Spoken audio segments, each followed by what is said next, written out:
કેરીનો રસ હોય એટલે એની સાથે આમ તો શાકની જરૂર ન પડે, પણ આપણા ગુજરાતીઓને શાક વગર ન ચાલે. અને સાઉથ ગુજરાતમાં ખાસ આ વાલની દાળનું શાક બને છે, તો એની રેસીપી હું આજે લઈને આવી છું. તો ચાલો સુપર સહેલિયાથી હું નિપા મિસ્ત્રી સ્વાગત કરું છું તમારા બધાનું સુપર સહેલિયા ઉપર. આ રીતની વાલની દાળ માર્કેટમાં મળતી હોય છે. વાલની દાળને સાફ કરી અને મેં એને લગભગ 5 થી 6 કલાક માટે પલળવા માટે મૂકી દીધી હતી, અને પલળીને તમે જોઈ શકો છો કે સરસ રીતે ફૂલી ગઈ છે. તો પલળ્યા વગરનો દાણો અને પલળેલો દાણો ઓલમોસ્ટ ડબલ ટ્રિપલ જેવો થઈ ગયો છે. હવે આપણે આ દાળને 2 થી 3 વાર સરસ રીતે પાણીથી સાફ કરી લઈશું, અને ત્યારબાદ આપણે એને સાઈડ પર મૂકી દઈશું. મિક્સીનો બોલ લઈશું, એની અંદર 5 થી 7 કળી લસણ લેવાનું છે, અને ત્યારબાદ આપણે એની અંદર 3 લીલા મરચાં લેવાના છે, જે સ્વાદમાં થોડા ઓછા તીખા છે. તમે તમારા ટેસ્ટ પ્રમાણે લીલા મરચાં ઉમેરી શકો છો, અને એની મિક્સીમાં આપણે પેસ્ટ બનાવીને તૈયાર કરી દીધી છે. હવે આપણે એને સાઈડ પર મૂકી દઈશું, અને એક કુકરની અંદર આપણે તેલ ગરમ કરવા મૂકીશું. તો અહીંયા આપણે લગભગ 3 થી 4 ટેબલ સ્પૂન જેટલું અહીંયા તેલ ગરમ કરવા મૂકવાનું છે.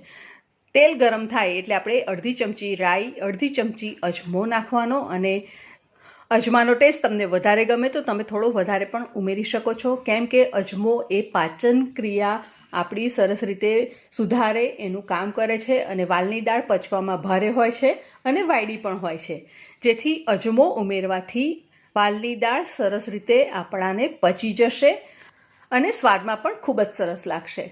હવે આપણે એની અંદર જે મરચાં અને લસણની પેસ્ટ વાટીને રાખી હતી તેને અંદર ઉમેરી લઈશું, અને 1 ટીસ્પૂન જેટલી આદુની પેસ્ટ પણ અંદર ઉમેરી લઈશું, અને એને સરસ રીતે સાંતળી લઈશું. આદુની પેસ્ટ મારી પાસે રેડી હતી એટલે હું આદુની પેસ્ટ અલગથી નાખી છું, નહીં તો તમે આદુ ને મરચાં અને લસણ સાથે પણ તમે એને વાટી શકો છો. અડધો કપ કાંદાની સ્લાઇસ લેવાની છે, અને એને સરસ રીતે સાંતળવાનું છે. હવે તમે જો કાંદા લસણ ન ખાતા હોય તો તેને સ્કીપ કરીને પણ તમે બનાવી શકો છો. તો અહીંયા તમારે અત્યારે કાંદા ઉમેરવાની જરૂર નથી, પણ કાંદા ઉમેરવાથી કાંદાની જે સ્વીટનેસ આવે છે તે વાલની દાળમાં ખૂબ જ સરસ લાગશે, અને આપણે એની અંદર સ્વીટનેસ એક્સ્ટ્રા ઉમેરવાની જરૂર નહીં પડે. હવે આપણે એની અંદર લગભગ અડધી ચમચી જેટલી હિંગ ઉમેરી લેવાની છે. હિંગ પણ ખાસ ઉમેરવી, કેમ કે હિંગ પણ આપણને વાયુ થતું બચાવે છે, અને ડાયજેશન પણ સરસ રીતે થશે. તો હિંગ અને અજમો આ રેસીપીનું મુખ્ય ઇન્ગ્રેડિયન્ટ છે. કાંદા સંતળાઈ ગયા બાદ આપણે એની અંદર અડધી ચમચી હળદર ઉમેરી લઈશું, 1 ટેબલ સ્પૂન જેટલું ધાણા જીરું અંદર ઉમેરી લઈશું, અને એને સરસ રીતે સાંતળી લઈશું.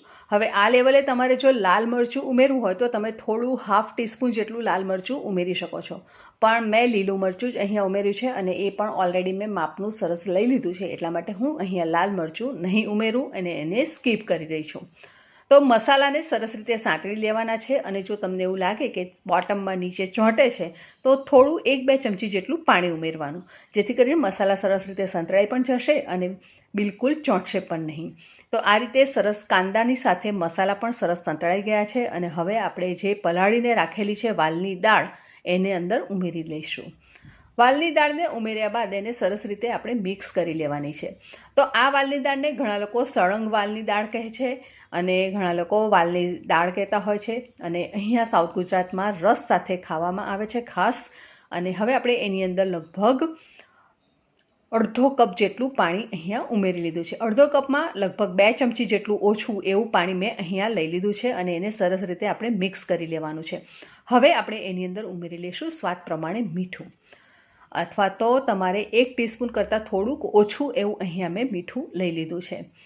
તમે તમારા સ્વાદ પ્રમાણે ઉમેરી શકો છો. બધું સરસ રીતે મિક્સ કરી દેવાનું છે, અને કુકર બંધ કરી અને મીડિયમ ફ્લેમ ઉપર આપણે 3 સીટી થાય ત્યાં સુધી એને કૂક કરવાની રહેશે. આ વાલની દાળ તમે તમારી ચોઈસ પ્રમાણે મસાલા ઉમેરીને પણ બનાવી શકો છો, અને મેં અત્યારે આ વાલની દાળ બનાવી છે એમાં બિલકુલ ખટાશ કે ગળપણનો ઉપયોગ કર્યો નથી. તમને ગમે તો ખાટી મીઠી પણ બનાવી શકો છો. એકદમ સરસ છુટ્ટી દાળ થઈ છે, અને 3 સીટી પાડી છે, અને એકદમ સરસ આપણી દાળ બફાઈને તૈયાર થઈ ગઈ છે. તો સાઉથ ગુજરાતમાં આ રીતની વાલની દાળ ખાસ કરીને રસ સાથે બનાવવામાં આવે છે, અને રસ, કઢી, રોટલી અને વાલની દાળ તો ખૂબ જ સરસ મેનુ છે. અને વાલની દાળને આપણે કોથમીરથી થોડું ગાર્નિશ કરી લઈશું, અને ત્યારબાદ આપણે એને રસ અને રોટલી સાથે સર્વ કરીશું. તમને ગમે તો તમે એની અંદર થોડી શુગર પણ ઉમેરી શકો છો, પણ હું અત્યારે બિલકુલ શુગર વગર જ બનાવી રહી છું અને સ્વાદમાં પણ ખૂબ જ સ્વાદિષ્ટ લાગશે. એકવાર ચોક્કસ તમે આ રીતે દાળ બનાવીને જુઓ. અને હા ફ્રેન્ડ્સ, વિડીયો ગમ્યો હોય તો ચોક્કસ લાઇક કરો, ચેનલને સબસ્ક્રાઇબ કરી બાજુમાં આવેલા બેલ આઇકોનને પ્રેસ કરો જેથી કરીને તમને દરેક નોટિફિકેશન મળે. ફરી મળીશું, ત્યાં સુધી આવજો.